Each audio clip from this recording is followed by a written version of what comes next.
Baik, tadi kita sama-sama menyaksikan sidang lanjutan dari Basuki Cahayapurnama ini. Ini adalah sidang kedua. Tadi Pak Said, kita juga sama-sama melihat JPU ada beberapa poin yang menekankan, memberatkan dari eksepsi yang sudah dinyatakan kemarin. Pertama, Pak Said, saya ingin menanyakan tadi Majelis Hakim sempat juga menimbang-menimbang seperti itu, tadi memberikan kesempatan kepada kuasa hukum harusnya menanggapi dari jaksa penuntut umum, apakah memang sudah sesuai dengan prosedur, harusnya memang tanggapan dari kuasa hukum tidak untuk hari ini dinyatakan seperti itu? Ya, tadi kan JPU itu mengutip pasal 156 KUHP kan, bahwa soal hukum acaranya ini supaya tertib, kalau sekarang ini ya jatahnya dia, nggak ada lagi cerita kontra atau bantahan keberatan dari terdakwa. Jadi konteksnya setelah dia bacakan, JPU bacakan, ya hakim tinggal putuskan dan sudah ditentukan tadi putusan setelahnya ini 27 Desember ya. Nah, saya kira itu make sense penjelasan dari JPU karena kan dari pihak terdakwa sudah diberikan kesempatan pada persidangan sebelumnya gitu.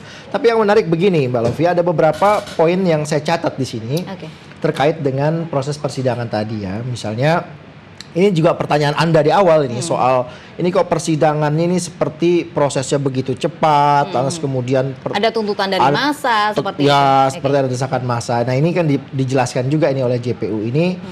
Jadi yang trial by the mob itu tidak benar persidangan itu, karena mereka kan mengatakan bahwa ini kan memang proses peradilan proses hukum yang harus kami tempuh karena ada pelimpahan perkara ke Kejaksaan Jakarta Utara gitu ya. Sehingga mereka proses gitu.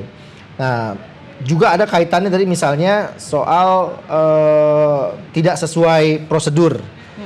Yang Mbak Lofi katakan di awal, kok cepat sepertinya di polisi cepat, di kejaksaan cepat dan seterusnya kan. Saya katakan di awal tadi, dan itu dipertegas tadi oleh kejaksaan bahwa KUHP nggak mengatur soal larangan jangka waktunya atau apalagi sampai dilarang, bahkan ada dua pasal yang mengatur ada perlu kesegeraan, di antaranya misalnya 140 KUHP ya, dalam waktu secepatnya jaksa harus membuat dakwaan. Jadi kalau begitu cepat dianggap desakan, nggak cepat dianggap kelamaan, kan susah juga ini. Jadi saya kira dalam konteks formil tadi tidak ada yang keliru dari kejaksaan, dari JPU. Cuma ada satu hal yang menarik tadi ini seperti satu serangan balik begitu ya kepada terdakwa ketika mengatakan bahwa dakwaan jaksa dianggap itu tidak sesuai prosedur. Bahkan dikatakan oleh JPU tadi, ya kalau nggak sesuai prosedur ya Anda pra-peradilan saja. Ini prosesnya bukan proses pra-peradilan gitu. Nah, sayangnya kan Pak Ahok nggak menempuh itu. Jadi kalau dia tidak menempuh pra-peradilan, ya mestinya nggak perlu lagi menyoal tentang tidak sesuai prosedur. Karena kalau soal prosedur ya tempatnya di pra-peradilan. Artinya itu sangat dimentahkan sekali eksepsi yang sudah dinyatakan kemarin, harusnya dinyatakan di pra-peradilan. Betul, bahkan ada beberapa lagi yang dimentahkan oleh kejaksaan, misalnya terkait dengan yang pertama ya, misalnya soal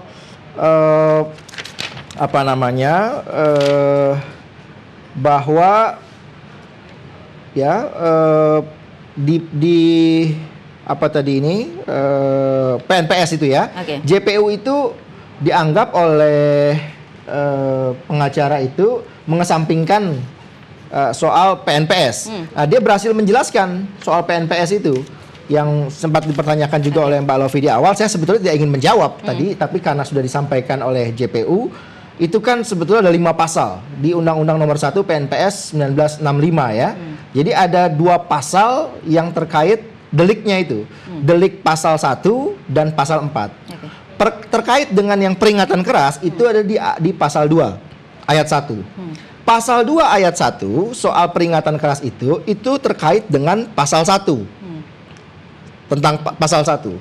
Nah, kalau yang didakwakan oleh jaksa ini 156A itu kaitannya ke pasal 4. Pasal 4 itu tidak terkait dengan pasal 2 yang mensyaratkan harus ada peringatan keras. Jadi, kalau yang delik pertama tadi itu yang pasal 1 dia harus bersyarat, syaratnya adalah ada peringatan keras tadi. Nah, tapi kalau delik yang tidak bersyarat di pasal 4 kaitannya adalah identik dengan pasal 156A yang baru di KUHP itu. Jadi Jadi itu terjawab sebetulnya. Kenapa tidak ada peringatan keras? Ya karena pasal yang dirujuk bukan yang di Undang-Undang PNPS pasal 1, tapi di pasal 4. Kalau pasal 4 memang tidak memerlukan. Gitu ya, kira-kira itu dijelaskan oleh JPU.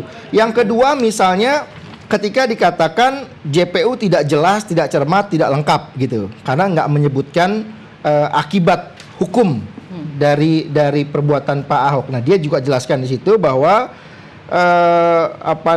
pasal 156A dan B ya itu bukan terkait dengan akibat yang ditimbulkan. Jadi misalnya terkait dengan yang dimaksud oleh kuasa hukum Pak Ahok itu membuat orang menjadi tidak beragama misalnya. Nah, disampaikan oleh JPU bahwa itu bukan akibat gitu. Pasal itu tidak merujuk kepada akibat huruf A dan huruf B di pasal 156A dan huruf A dan huruf B.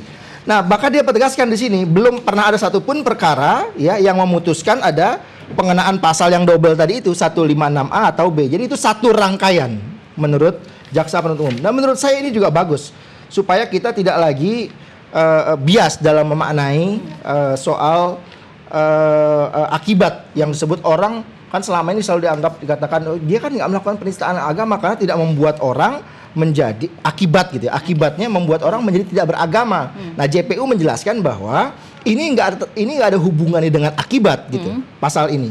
Yang ketiga soal JPU dianggap menciptakan hukum baru tadi itu terkait dengan gubernur. Yang keempat menarik ini JPU tidak dapat mendefinisikan subjek hukum secara tegas di pasal 156 KUHP dan itu juga dia sudah jelaskan tadi.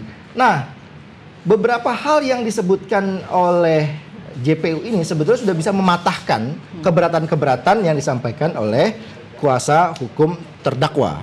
Jadi ini sudah cukup menurut saya sudah cukup kuat ya menjawab kira-kira gitu apa yang dibayangkan orang selama ini bahwa JPU itu tidak cermat, JPU itu salah merujuk pasal dan seterusnya. Nah, itu sudah dijawab oleh JPU. Oke, Pak Said, tapi tadi ada yang menarik juga. Tadi JPU juga sempat menyatakan buku yang dinyatakan berlindung di balik ayat suci itu ada potensi juga memecah belah persatuan. Nah, itu satu hal yang menarik juga. Itu satu hal yang tadi saya udah ingatkan di awal. Jadi sebetulnya pernyataan Pak Ahok itu kan dapat dikualifikasikan sebagai perbuatan yang dapat menyebabkan perpecahan.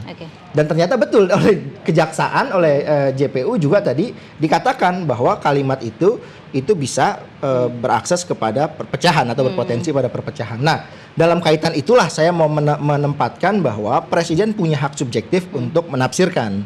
Nah, cuman kan presidennya ini belum jelas kaitannya dengan posisi Pak Ahok sebagai sebagai terdakwa ini apakah akan berimbas pada pemberhentian sementara ataukah seperti yang disebutkan oleh Mendagri bahwa itu tidak perlu dulu karena dia cuti gitu. Dan tidak juga seharusnya Pak Ahok ini menafsirkan dari surat Al-Maidah ayat 1 bukan bersumber dari sumber yang tepat, tapi berdasarkan dari teman-temannya tadi sempat juga dinyatakan oleh JPU.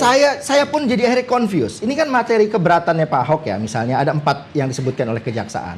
Misalnya pertama dia mengatakan dia tidak punya maksud menafsir. Tidak punya maksud menafsir. Yang dimaksudkan oleh Pak Ahok adalah kalimat itu ditujukan kepada para politisi. Tapi ternyata yang kedua Pak Ahok misalnya kebijakan Pak Ahok yang disampaikan soal zakat, korban macam-macam. Yang ketiga pandangannya terhadap surat Al-Maidah, soal buku tadi itu. Yang keempat dia mengatakan bahwa Al-Maidah bukan terkait dengan kepemimpinan pemerintahan. Saya nggak habis pikir. Di poin 1 dikatakan tidak punya maksud menafsir. Tapi di poin 4 dia mengatakan Al-Maidah 51 menurut teman-temannya Pak Ahok itu tidak terkait dengan kepemimpinan pemerintahan. Lah itu kan tafsir. Jadi maksud saya apa yang disampaikan keberatan oleh kuasa hukumnya akhirnya blunder di sini.